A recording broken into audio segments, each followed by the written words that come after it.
ভদ্রমহিলা বৃষ্টিতে বাইরে আছেন, তাই আমি বারবার দেখতে যাচ্ছিলাম। জানি জানি জানি, এতে অস্বাভাবিক কিছু নেই। তুমি জানলার দিকে বারবার ছুটে যাচ্ছ কারণ শুভলক্ষ্মী কষ্ট পাচ্ছে, সেটা তোমার মন মেনে দিতে পারছে না। তোমার স্মৃতি চলে যেতে পারে, কিন্তু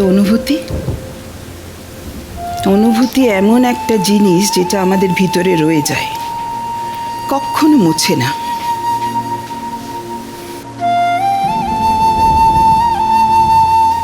শুভলক্ষ্মী তোমার স্ত্রী, তুমি ওকে ভালোবাসো। একবার মাথা দিয়ে না ভেবে হৃদয় দিয়ে ভাবো, দেখবে এই পরিস্থিতি অ্যাকসেপ্ট করতে তোমার একটুও কষ্ট হচ্ছে না।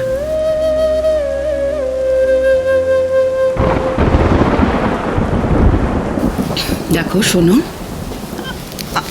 আমি তোমাকে আমার ছেলের মতো করে ভালোবেসেছি, কিন্তু এখন তোমার আর শুভর কষ্ট আমি আর সহ্য করতে পারছি না। আমার আর মোহনার যত কষ্টই হোক, আমি স্বার্থপর হতে পারবো না। হ্যাঁ, এখানে খুব একটা কমফোর্টেবল বোধ করছে না এখনো। ওকে তো একটু টাইম দেওয়া দরকার, তাই না?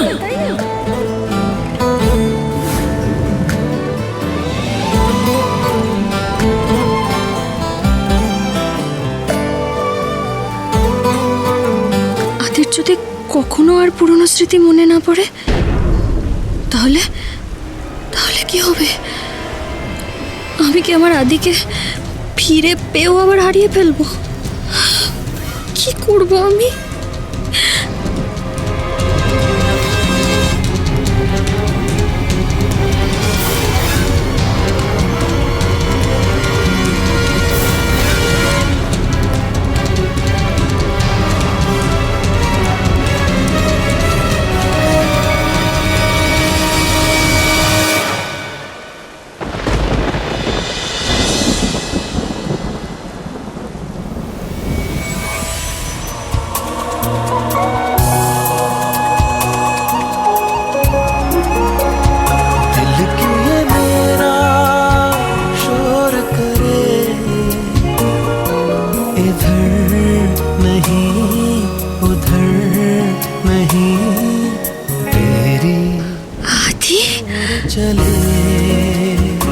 আদি, তোমার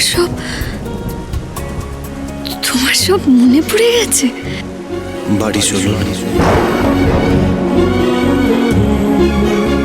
এখনো আমাকে আপনি করেই বলছে, তার মানে ওর কিছুই মনে পড়েনি।